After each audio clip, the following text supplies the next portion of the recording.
I get the full to be too strong. Okay, everybody. It's 11 o'clock. You can see our projection's not working, but since we have so much to talk about today, I just want to get started right away. So, welcome everybody. My name is Heather Schumann. For those of you who don't know me, I'm a librarian at Seabach Library. So today, I want to focus, the steering committee wants to focus on 2 issues and give space for some discussion, right? Because we've had a lot of info sessions on the master plan, but we haven't really had a lot of discussion. So the steering committee thought it'd be great to have some time today to discuss this as colleagues. But I do want to remind everybody that we have the live stream going, so this is broadcasted and will be recorded, and we'll have meeting notes. I just want to put that out there. Everyone knows what they're saying is going to be recorded, right? So today we want to talk about the vice provost for libraries. Candidates are coming, yay! And leave some time for a conversation about the master plan. So, and hopefully we'll get some projections during the meeting at some point. We'll just go on with that. So, first, does anyone have any announcements they'd like to make?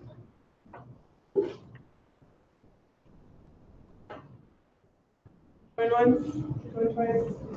Okay. So, do we have any new staff here today? Okay, like to stand, is it your first time at a library assembly meeting? Would you like to stand up and introduce yourselves?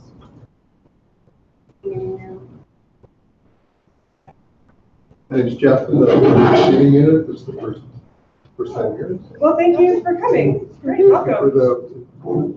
We're glad to have more library staff come than just academic staff, so thank you for coming. Any other staff who are, it's your first library assembly meeting and would like to stand up and introduce yourselves? Okay, great. So then we'll go to Cassie update. Yep, it's going to be very fast. Actually, I have 3 things, but they're really fast, and there'll be information in a minute. So, first thing was just wanted to quick remind folks. I guess this would have been received by academic staff. An email sent on the 22nd of February about UW-Madison Academic Staff Professional Development and Recognition Committee. There's an education course grant competition.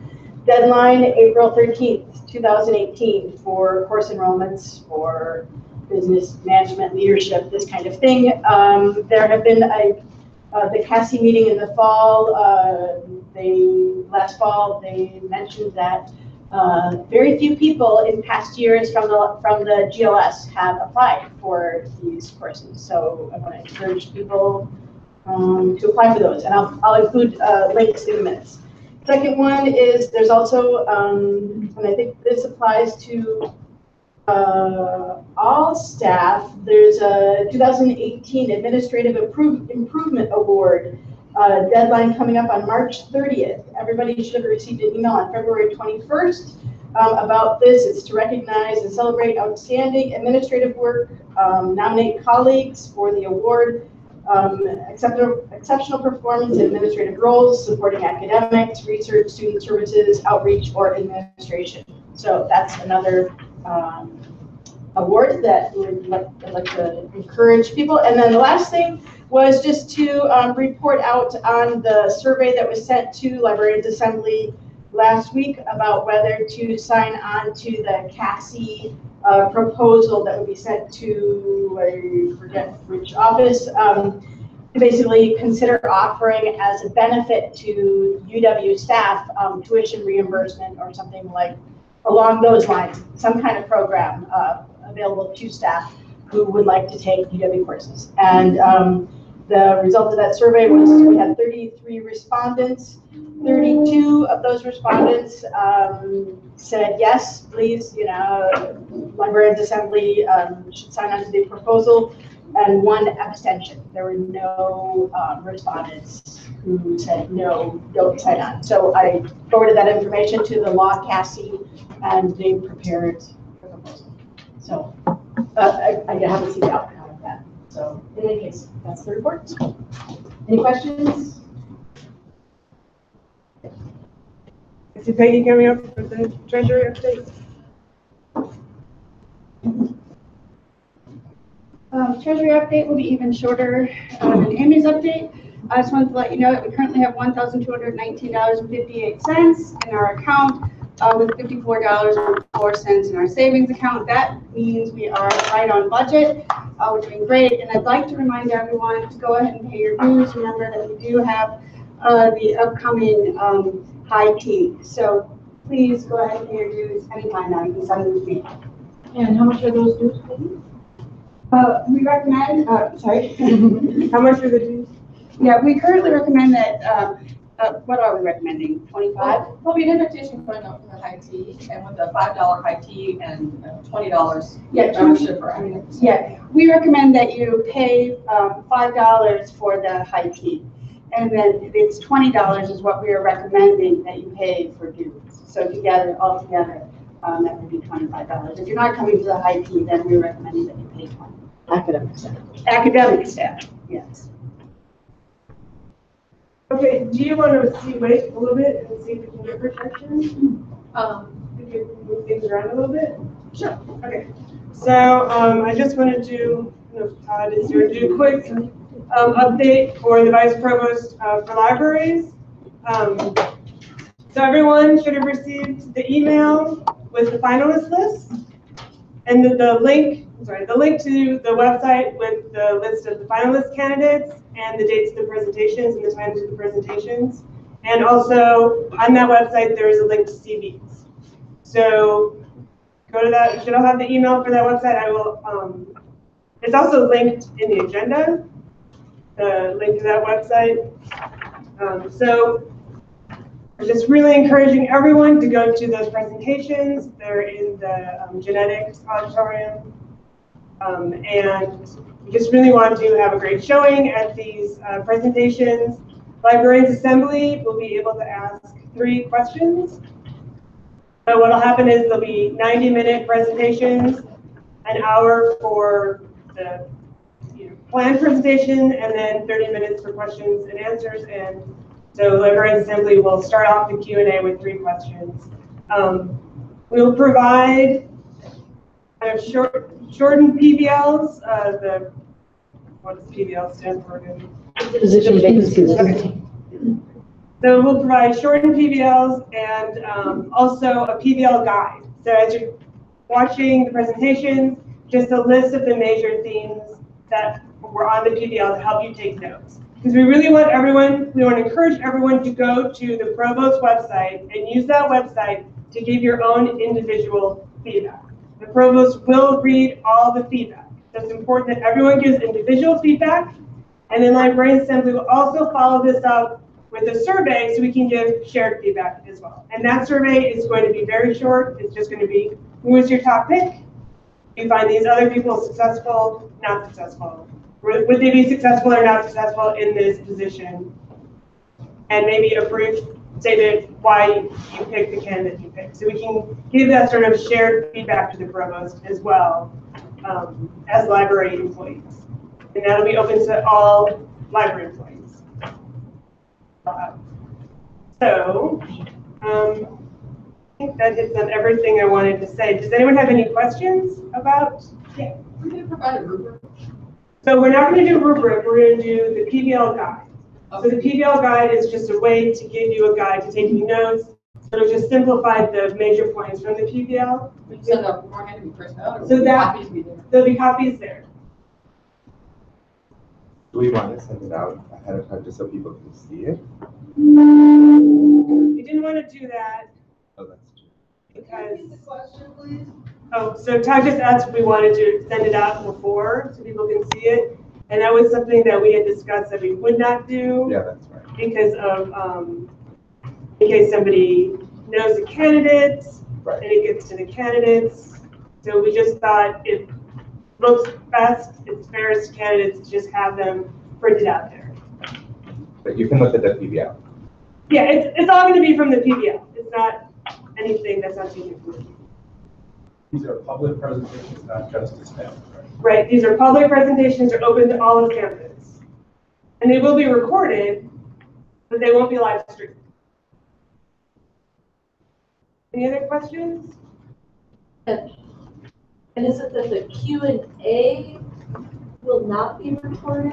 Yeah, the Q&A will not be recorded, just the planned presentations. That allows candidates to talk about their home institutions. It gives them more privacy. Could you include in the minutes again the details for each candidate and what the dates, times of, and place of the link is in? Okay, It's in the there's a link. link. It's Okay. like the link to the website. Okay, just so it's in the minutes. Yeah. Okay. Any other questions about that, or Todd, was there anything else you wanted to add? Sorry. And thanks to everyone working on the VPL committee for your work on that. As we still wait, I mean, Tom, you don't have anything to project, right? Would you be okay going next? Thank you. Great, thanks. All right, so I'm Tom Durkin. I'm one of a number of Academic Staff Assembly representatives. There have been 2 meetings since our last Librarians Assembly meeting held for the Academic Staff Assembly on February 12th and March 12th. So just to remind everybody, and I heard that we had some new people here, so the Academic Staff Assembly meetings are open to all academic staff. The meetings are usually held on the second Monday of each month from 3:30 to 5 p.m. in Baskin Hall, room 272. The next Academic Staff Assembly meeting will be held on April 9th. All of the meeting notes are up on the library staff wiki page. And if you search in the search box on Academic Staff Assembly meeting notes, you'll bring up the list of all of the meeting notes from past meetings. So for the February 12th meeting, there was a presentation by Lauren Heller, the Vice Chancellor for Finance and Administration. So I'm going to go through just some highlights for the past meetings. I'm not going to present everything, so just some highlights from the past meetings. So the Vice Chancellor shared information about the financial side of UW-Madison. Current challenges include declines in rankings and financial resources compared to other comparable institutions. UW-Madison has a strong balance sheet, robust private sector support, and is disciplined on its expenses. And there has actually been revenue growth that has improved in the past couple of years. So the primary reasons for this growth are the expansion of the summer semester, new degree programs for professionals, and market-driven tuition for non-residential undergraduate students and professional students. So the institution's investment priorities include improving student access, maintaining and growing faculty excellence, enhancing research enterprise and infrastructure. So there you go. There was a resolution regarding the title and total compensation study, families, subfamilies, careers, and levels. We've all been sort of talking about that for quite a while now. The Academic Staff Assembly endorsed the job framework as it stands right now, including the job families, subfamilies, and career paths and career levels documents. That motion was approved. Another resolution was presented and approved on the Board of Regents action regarding the Regent policy document on commitment to academic freedom and freedom of expression. So the ASA opposed the revisions made by the Board of Regents, the freedom of expression policy, and requests that the policy be modified to restore discretion to the university administration or rescinded entirely. So that was also approved. So for the next meeting on March 12th, there was a report from the Ad Hoc Committee on Research Scientist titles. So along with all the discussion that's been going on about the titling and compensation, there are some initiatives to introduce some new titles. So the committee recommends creating a research professor title for academic staff scientists. In this, later in the meeting, the ASA endorsed that recommendation. The Committee for Gay, Lesbian, Bisexual, Transgender, and Queer People in the University presented their annual report. So this committee has worked on a number of issues, including advocating for health insurance guidelines that are supportive of the full range of medical needs of transgender individuals. They have gone on record as opposing any attempt to reintroduce the transgender exclusion into state of Wisconsin group health insurance plans under ETF. All right. There was a very brief provost report, and there are a number of issues that were sort of brought up very briefly, but the issue that was talked about for most of the report, provost discussed the merger of the UW Extension with UW-Madison and how this will help further the goals of both institutions. UW Extension has many employees, so there will be an extended process of merger. And so that covers, both of the meetings were fairly short, and I think that covers most of the important information. Any questions? Yes. Has the library's facilities master plan come up at academic staff assembly? So the provost mentioned it, and that's basically all she really did. She just mentioned that it existed and that there were some discussions that were ongoing, and then she sort of moved on to other topics. So I think there are some, so Ed sent out an email about some discussions that are coming up, and I think that's probably the context. Yes. Sorry for the minutes. Can you clarify the discussion about the Board of Regents and the ASA opposing the freedom of expression and what exactly was approved? Was it they approved the opposition? So the Board of Regents approved a resolution that outlines ways that students can protest on campus, and then a committee was set up about sort of like approving. I don't actually know how the infrastructure works. This is all sort of new, but there's apparently, if I understand correctly, a committee that like approves student protests or something like that. So there was a group of students that addressed the ASA, and as well as some members of ASEC, which is like the executive committee within the ASA, and they promoted a resolution saying that that the ASA is opposed to some of the wording of the way the new guidelines work for the entire UW system for student protests. And so that resolution in opposition to the Board of Regents, like new wording was passed. I don't have like that with me, so I can't read the exact wording or anything like that, but I'm not exactly clear on how this affects academic staff specifically. It seems to be mostly a student issue, but there probably are some repercussions for academic staff too. Any other questions? All right. Thank you, Tom. Would you mind going? I also want to say, I think I said genetics auditorium for the finals presentations is the biotech auditorium. It's genetics building. Michael, we'll talk about University Library Committee.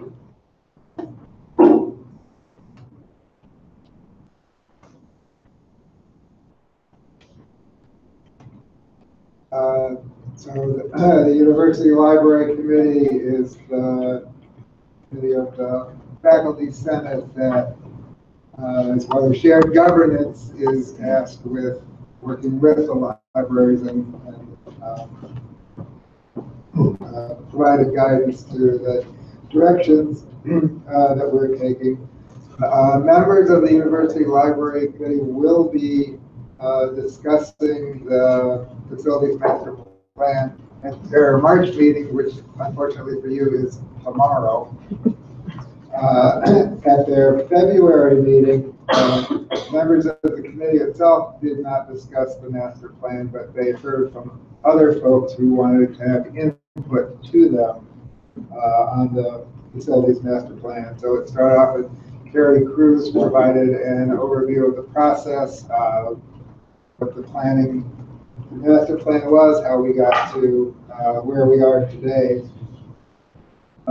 Florence Shaw from the Memorial Library Committee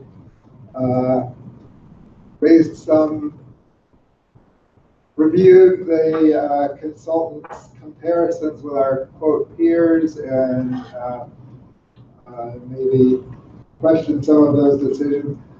I understand most of her comments were directed at what was said at the December public forums about the master plan. So I was not there, but apparently the consultants made some comparisons to peers. For example, they pointed out that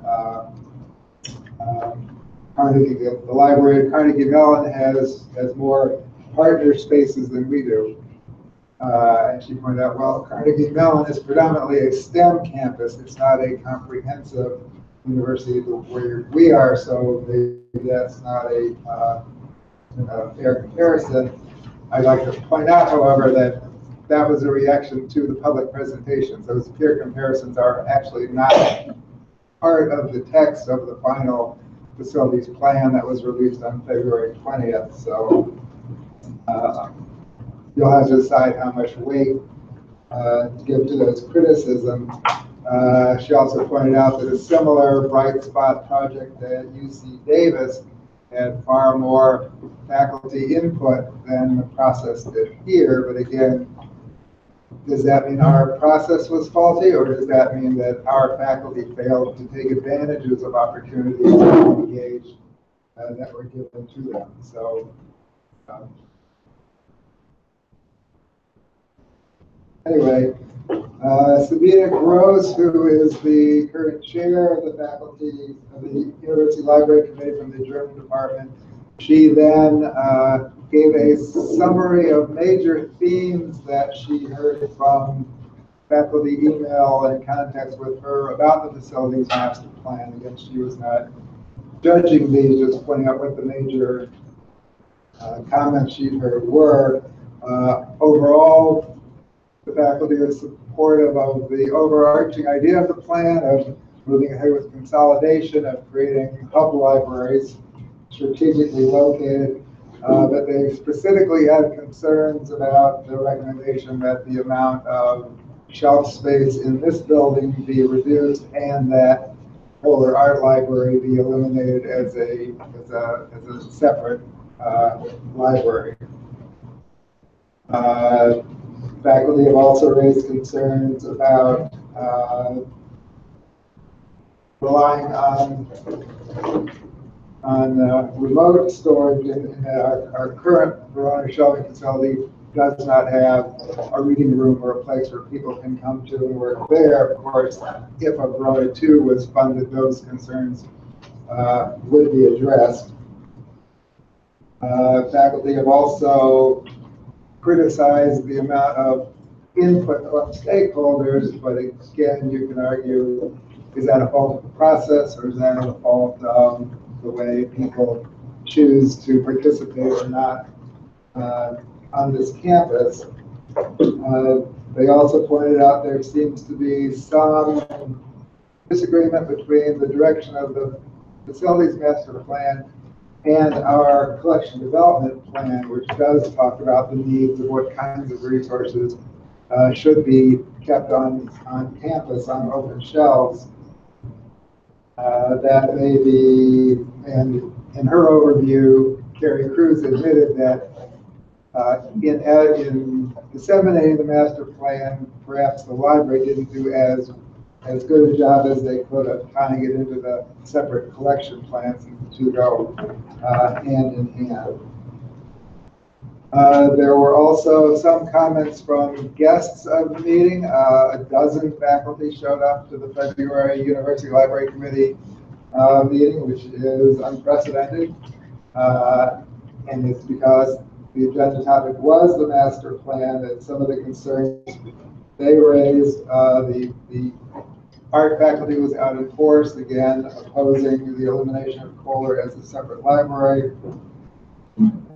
Someone commented that collection space versus user space should not be at odds, that we need both, and they both need to be in a master plan, and there was some concern that the consultant's plan didn't distinguish between how humanities research is different than STEM research, and that being able to bring classrooms into OpenStax is part of humanities teaching. Since that meeting, the university committee on February 28th drafted a letter that they sent to Ed and the university committee outlining a couple of points, and this was copied to the provost. They specifically commented on the role of the ULC in shared governance, and therefore a ULC report should be appended to the facilities master plan before it is considered by campus planning. As I understand from Carrie Cruz, the master plan is actually never approved or not approved officially at the campus level. It's just a document to help guide our planning in the future.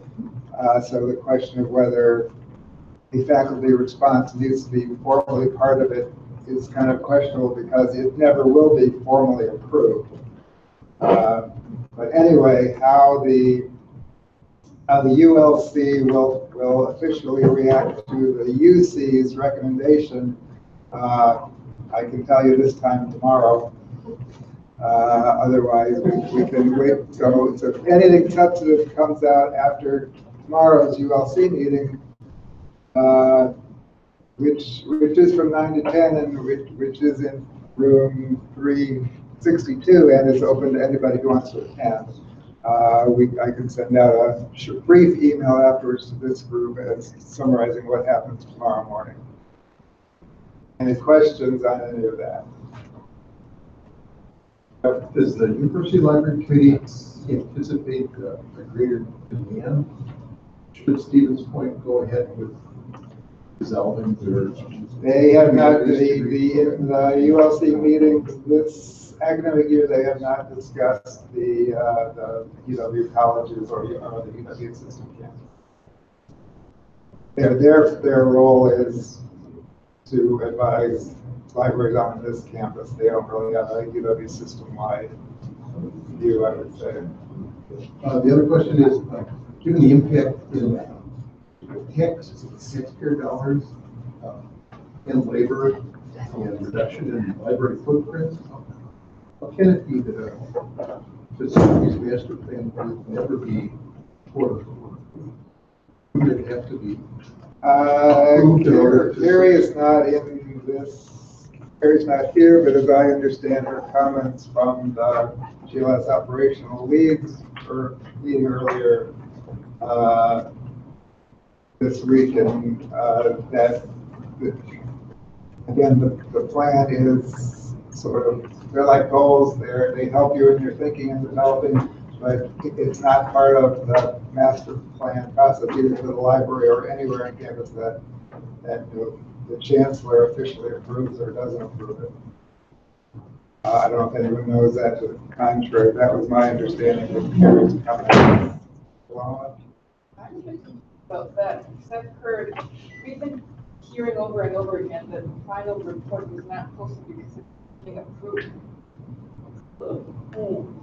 I don't know. So when I had a very brief conversation with Ed, and maybe he was confused also or not clear in that process, there has to be an approval.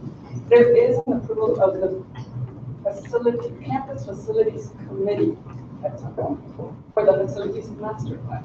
That's what I understand. What does that approval mean? How does it happen?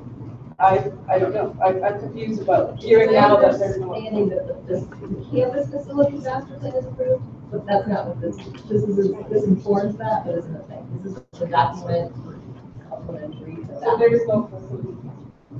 There's a campus facilities master plan. There's a library. But then maybe there's a problem with the naming of all this. And it shouldn't be called libraries facilities master plan. Well, I mean, I think what Gary said in the operational leadership meeting was that it really meant to be a framework for an individual unit to either advocate for money. It's not in just terms of any actual buildings or planning around buildings or framework. Then those things would have to be actually approved as part of the whole building and planning commission process that goes on with FPM. But the plan is supposed to be the overarching framework. And no school or college plans are actually approved. So the only thing that is actually approved by campus is the actual campus action. What was the recorded library? Why was it pending to be posted? And because they were saying it's pending approval. The word for approval was probably not the best one that should have been used. It should have been just more an acceptance of it, and it has to obviously go through. It doesn't have to be approved necessarily for these channels, but it needs to at least be viewed by some of the channels, the committees that it was going through at that time. So it's more of just a review and acceptance of it, and so the delay in posting it. There's Dean's Council that had to go through FPN, it had to go through, the name of it, but the different vice chancellors. So that level of campus had to at least see the report to know what was in it. But as far as, since it's not an architectural plan, it doesn't need that level of approval the campus master plan would require, because it's not an architectural plan, it's simply just a framework to move forward. So there seems to be some mislabeling and miscommunication. Sorry, if you're I know you're the communications officer, it's not you. I sit on the core group, so that's why. Communication in general, because one thing that I see is it would be great to have a very clear spirit explanation of what you just said. And when we hear approval, I don't know, it's an obscure thing. So when someone asks me, I'm like, I don't know. It's an I don't know. And if I hear approval, like, I don't know, it must be some authority in campus, right? So all this seems to be lack of clear explanation of many things that I know that we're the peons, like the lowest, we're the workers, but if we're the ones that we need to explain things, we need to know. Yeah, I think that, so it wasn't an intended lack of transparency, I don't think, by the group. I think one of this scale that's not held at the not the campus facilities master plan, has really not been handled before. So when we were ready to initially take it out to campus and to our own staff, all of a sudden, we had to have some other discussions with FP&M, kind of saying, hang on, we need to walk this through our channels first.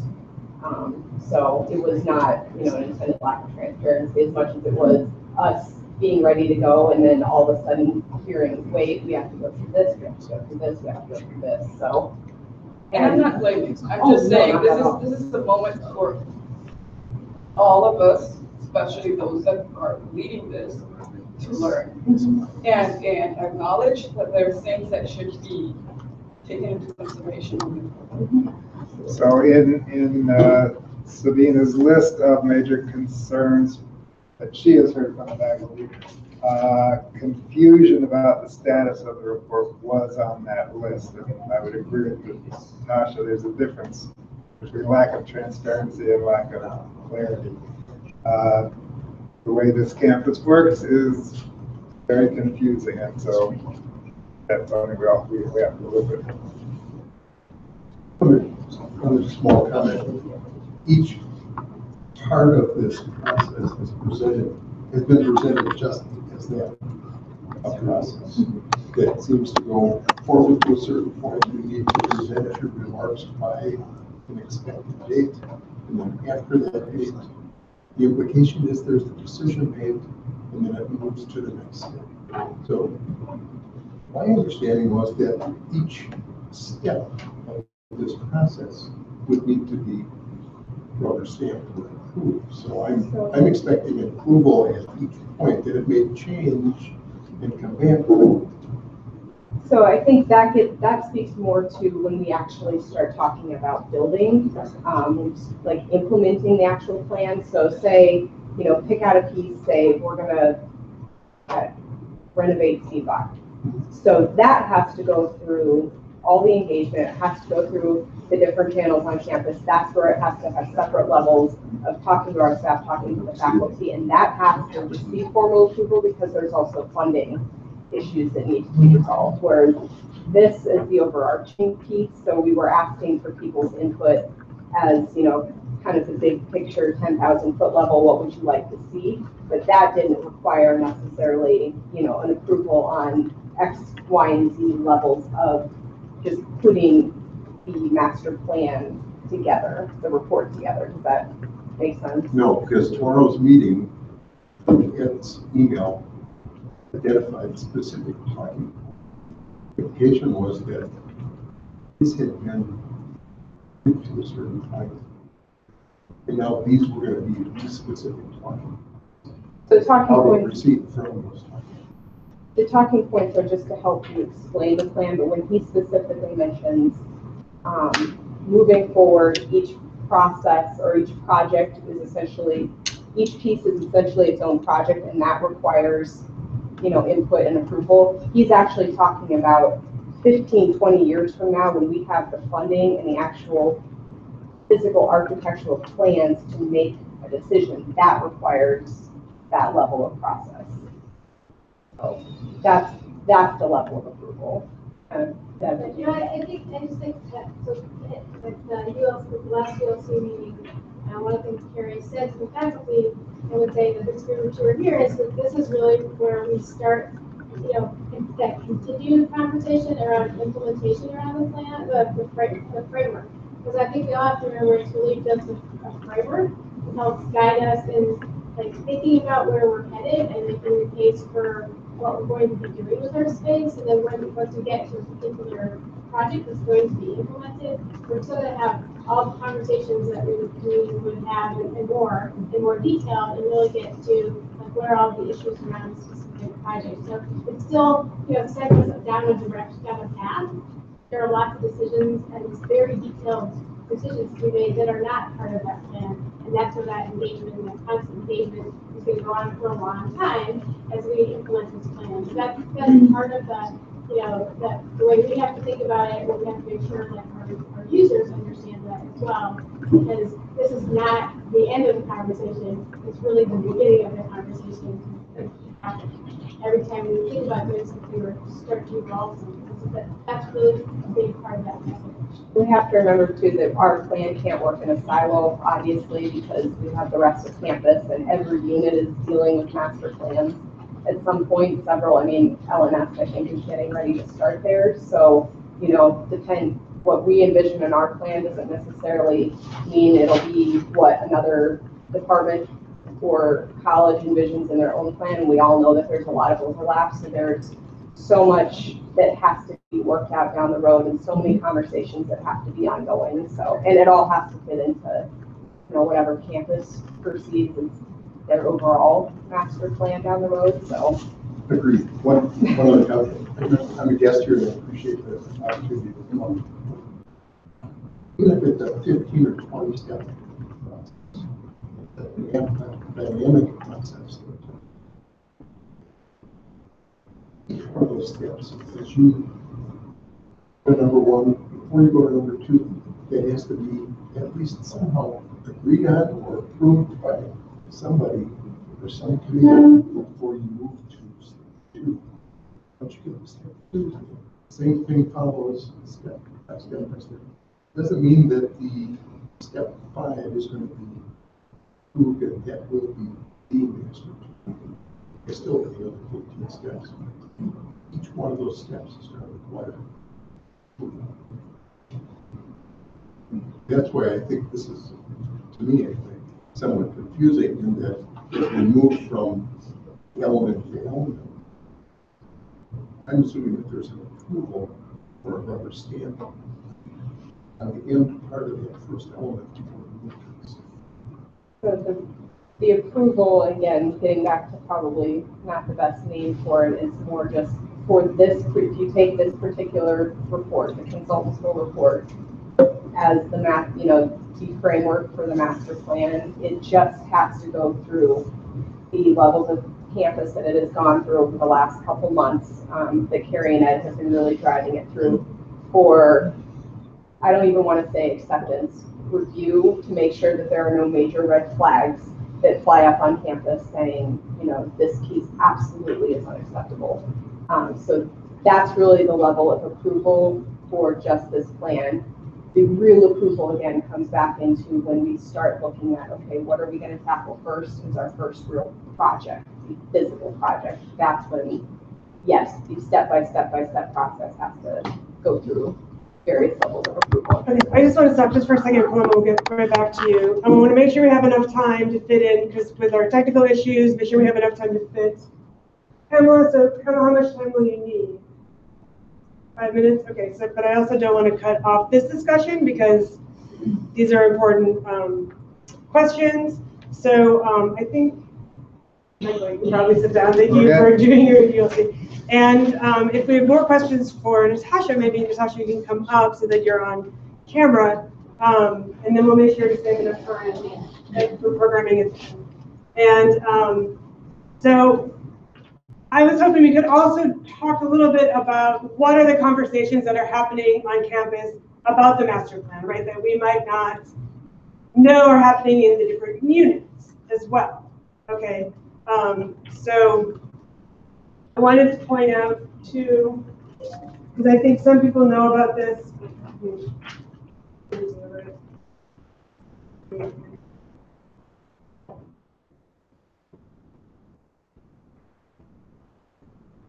So I'm not sure if people have been to the master plan website, but there is this here, engagement and communication efforts. And I think this can answer a lot of questions that we're having about what are the discussions that other departments are having. Like we've heard what ULC is doing. There's been not very much discussion with academic assembly. But 2 events, so I'm just going to scroll down quickly. Sorry for the movement. So today, Ed, Doug, and Lee are going to meet with the Center for Culture and History and the Environment, and that's Bill Cronin. So that's at noon today in Helen C. It's an open meeting if other people want to go to it. And then on Friday, there's the humanities panel discussions. I think people have been hearing about the petition that's going around. This is the panel discussion tied to that. So Ed will not be on the panel, but he will be at the meeting. So these are some other areas where people are talking about the master plan. Okay, so Paloma, I want to get to your question. When you were saying that we would be taking, the library, as an entity, would we take into consideration from that for any red flags that come from campus? What do you mean with that? I think campus. Campus, so you're talking, you know, the FP&M level, the chancellor level, the vice chancellor level, so all of the different committees. Not that level. What's Not that? that kind of discussion. No, we're talking more about the actual, you know, hey, we want to tear down Camp Randall and build a library. Those types of discussions. So those are concerns or red flags, right, that come up at the administration level of campus. Right. Anything below that? In terms of have we taken them into? When you talk about red flags that come up. Yes, I mean, yeah, those a lot have been taken in, which is why they went through so much of the engagement process, was to try to draw those out as much as possible, realizing that, you know, a lot of times you're not going to be able to draw everything out until you get into some of the granular level stuff. But does that kind of answer your question a little bit? Kind of. It's not clear to me how much. So when we're talking, this is flexible. This is just a roadmap for the future. That is not set in stone. That's what I understand. Right. Yep, absolutely. But at the same time, I agree with Jeff with the logics of how this is being explained, that there's different steps. So let's say that there's a lot of red flags at many levels, or several red flags at many levels, at this stage, and in the first stage. And they are being set aside because things will be flexible in the next steps. My worry, or I don't understand, is by step 5, when you do get the approval and things will actually take place and be materialized. If those red flags have been put to the side and brought back at that point, would it be said, oh, sorry, too late? No. You had your, there was time, there was steps 1 through 4, but now we're in step 5, so sorry, that's not possible. That's my worry when things are overseen. And that's completely understandable, given, you know, how this is coming together. I think probably the best thing to do right now, is, though it may not feel like it because the report is so massive, is the report is really step 1. So while a lot of, you know, concerns are being drawn out right now, this is where we need to be hearing them, because we are in the very beginning of probably the most flexible part of it, because we don't have funding, we don't have any architectural plans. So right now is when they really do want to, and yes, it would have been nice to have a lot of these, you know, over the last several months, hear more of them, and that's something that, you know, the group has been working on trying to fix moving forward. But right now is definitely, like, the discussion happening on Friday. That's what we want to hear right now, so that they can really pull that into their thought process moving forward. So I guess the best way to think of it is truly this is step one, actually, in forming a plan that will firm up and have a little bit more of a vision, whereas the overarching plan is just, hey, let's get the ball rolling to have the discussion. And then we'll start picking along as to what we can realistically put together based on discussions, funding, campus needs, library needs, and priorities. So. Yeah, I kind of want to build on that. And something you said, this is more a question to the ether, I guess. You may not have the direct answer, but, you know, you're saying the approval will come when we have the funding, but to get the funding, you have to do a campaign. Right. And somebody has to say, before we start doing this funding, we're going to fundraise for this. And so that's another point, you know, that someone's got to say, this is the direction we are going. Right. You know, we talk about, well, 15, 20 years from now, when we're breaking ground on the hub library, or 25 years. Yeah, but there's a lot of stuff that happens before that. The university acquires land and, you know, all these other, you know, and do major fundraising. So, you know, I guess this does set a direction. Mm-hmm. And the report, which I'm almost through reading, is it presents it kind of prescriptively. Mm-hmm. And so it's unclear to me, and this goes to kind of how much did the steering committee say, yep, this is the direction. And yes, you can put this kind of prescriptive report out there. Like, you know, should I Bright Spot wrote the report? I don't know how much input. You know, I'm hoping you didn't have input on the very base level because there are a lot of typos in it. So I did not personally. Good. Yeah, I'm saying, you know, so I know. So that's one of my concerns. Like, you know, at what point does this become our direction, even if it's not approved? Is it our direction now? Is it, you know, at what point will the library administration say this is the direction?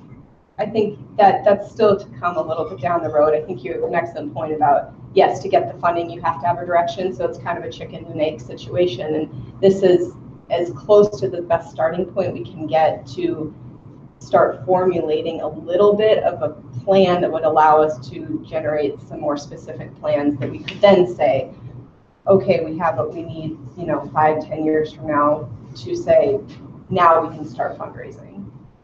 So, and that's a lot of moving parts. Then there are pieces in there that I would want Ben Strand to answer as far as that goes. So, does anyone know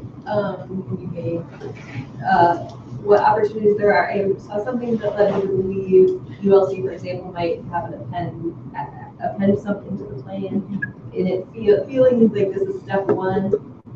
It would be easy to explain to people who have concerns that there is where is the concerns going to be stored, or say, can we append something? Can they add to the document?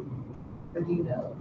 So, Mike, I don't know if there's been a full or formal agreement with how ULC's pieces are going to be rolled in. On the agenda for their meeting tomorrow. Yeah. But in the meantime, I mean, I'm afraid to touch this, I want to break it. We do have the comment section that all of that is getting sent, you know, directly to admin. So I know a few folks have already actually sent stuff in, sorry. Questions. So you can ask Carrie, obviously, but there's the comments here, and all of that gets sent to the project team. So namely Leslie, Carrie, Ed are the first ones to kind of triage these. So, and all of those are permanently kept, you know, so that we can refer back to them. A lot of them or all of them should be responded to. No. As the Bright Spot or whomever is offering these initial proposals on the steps, I don't see any ties to a budget, nor do I see language that says we have, based on these proposals, we've reviewed expected ability to fundraise to a certain amount. And given that capability, we would offer these proposals. I'm not seeing a dollar. Oh, there is. Oh, there is? Yeah. Okay. There are some dollar amounts in there, and actually that's a piece that, with guidance from FP&M, who handles, a lot of, and campus, who handles their bigger master plans. In one of this level, they actually discouraged trying to tie dollars to it because it's so far in the future.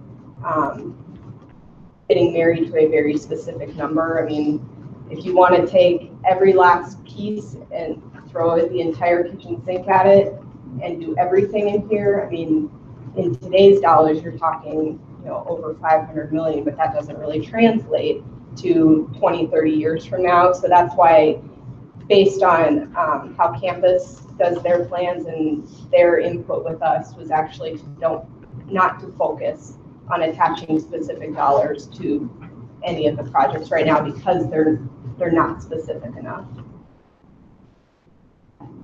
Oh, sorry. Okay. So I'm glad you brought up the contact us. Now that there is a report out here and a plan, I mean, I have to admit, I did not go to most of the events, and I can't remember what my excuse was for each one, but I did go to one.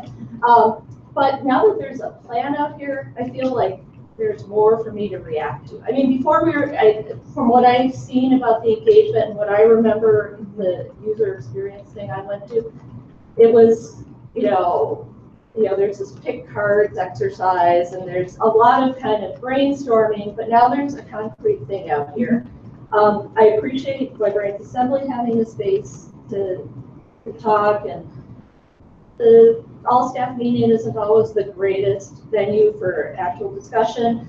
And I'm glad this exists, but I have a bunch of questions, and Carrie will be seeing them. But do I have to relay all those answers to everyone? I mean, I think there's something to be said for group meetings like this where people could all hear the same answer at once, or someone's idea, No, I think, and I would have to take this back to obviously Carrie and Ed, but no, I absolutely know that there will be plans to have more discussions like this, especially with obviously you can see all the pavement pounding that Ed is doing with the departments, but yes, with our own staff, not just initially, but moving forward. So, and there's going to be, in May, after there are a couple more meetings that really need to happen, that Ed's a part of, but then in May, we'll have a much bigger campus release of the plan and its explanation, with input from the provost. So this certainly is not the end of it. There will be many meetings.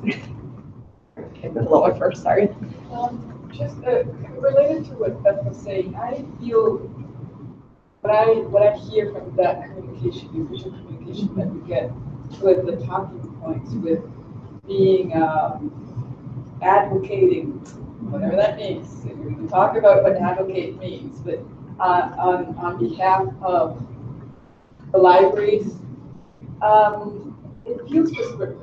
I don't know if it was intentional. It feels like you cannot speak about this. You just have to speak in favor about it. So from this conversation, what I get is that it is not prescriptive. That we are open to listen to any concerns that anybody might have. So I'm a liaison, so any of the graduate students, faculty, or anyone for that matter, that might have any concerns, I can't say, what feels from those messages is that I have to say, don't worry, we are in the first level. Don't worry. Sure. And that is something that kind of troubles me because I don't feel that I can say, don't worry. I don't know if you get that. I want to say, that's it. I want to hear what you have to say. I want to hear your concerns. I think the intent is more with a don't worry. I understand how that would be concerning and dismissive. More on the level of saying we're not moving on anything tomorrow, so let's take a breath and then definitely have the discussions. And for all of you, when you have to go out, because I know that getting peppered with all the specifics and it's such a complex plan, it can be hard. So the talking points were more intended as a you know, the basic theme of the theme of the questions that we're getting so far. Here's how you might be able to help answer some of those for folks as you go out. Here's some of the links and the resources to encourage those people to go to. But then, yes, we are still very much open. We want to hear concerns, and we are relying on our staff, because you have the pulse on so many different places, to hear those and bring them back. If, you know, faculty or staff outside are comfortable bringing them into the libraries, if you hear them, bring them back. I'm really sorry, but I do have to cut this off to give Pam time. So it's Pamela time. So thank you, Natasha, for answering some questions. And I just want to just really quickly say too, that I know there's been talk about the petition that went out, and Todd and Peggy and I met with Ulrich to just talk about it very quickly. And the intent of the petition was to show the value that they have of the library.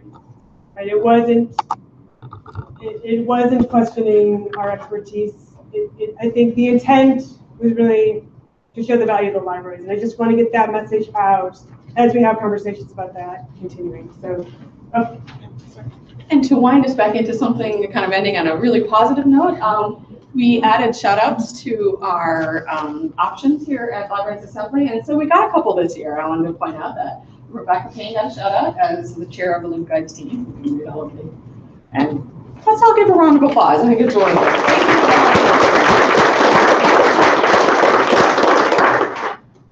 And Renee Khrushar at Math, Physics, and Astronomy. They divide you into 3 and send you out. You were real recommended for going above and beyond and supporting your student and staff. So let's give a round of applause. Thank you both for your hard work, which is a nice segue into our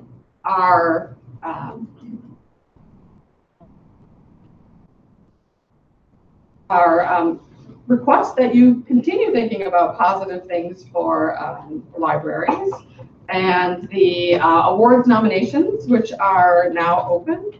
You can find information on the Librarians Assembly website. Under awards, you can see that this year we're going to have 12 awards, 5 of which were actually suggested by the members of the, actually all library staff, including Catalyst, which I just spelled out, Rookie of the Year, a Wisconsin Idea, Beyond the Call of Duty, and the Mighty Mentor Award. So you can see that there's a link at the top for you to vote. Here's the survey. It's through March 26th. The Librarians Assembly Steering Committee will be meeting on the 29th to select, and then we hope to announce at the high tea on the 11th. I'm making Anne come up here to tell you about the wonderful food that we have planned, because only she can actually say. Pamela, this is one of those say spanakopita. So we're having some of that. There will also be fruit and vegetables and hummus and cheese, water chestnuts wrapped in bacon, some vegetable egg rolls, assorted spring rolls, punch, coffee, tea. So your $5 is going to get you a pretty decent set of reception items. So look for a invitation. Will be going out later this week. As we mentioned in the treasurer's report, we're just asking $5 to attend the high tea. It's open to everyone. And then academic staff will be requested to pay the dues at the same time so that we can get everything all tied up. This Friday, we're having a Eat Talk Run in this room from 8:30 to 9:30. There will be bagels. Bring a beverage of your choice. We're having Mahjong, our resident librarian at college at the moment, talk about memory power representation, because she did actually a field trip to Thailand and interviewed people in the Hmong diaspora. Helen Kliebsal, who is currently the director of the Women and Gender Studies Consortium here on campus and is also a quite acclaimed watercolorist, will be talking about creativity lessons. She's transitioning after her retirement to a job as a career creativity coach. So we'll show lessons to share. And then Larry, thank you, will be talking about the funeral of Thailand's long-lived and much beloved king. So because we have such a busy month in April with the high tea, we are actually during our April Eat Talk Run into a library lunch, which Beth will be organizing as a member of the program committee. So look for an email from her about that on April 20th. And any questions about programming or our awards? Hope to see you all at the high tea on the 11th.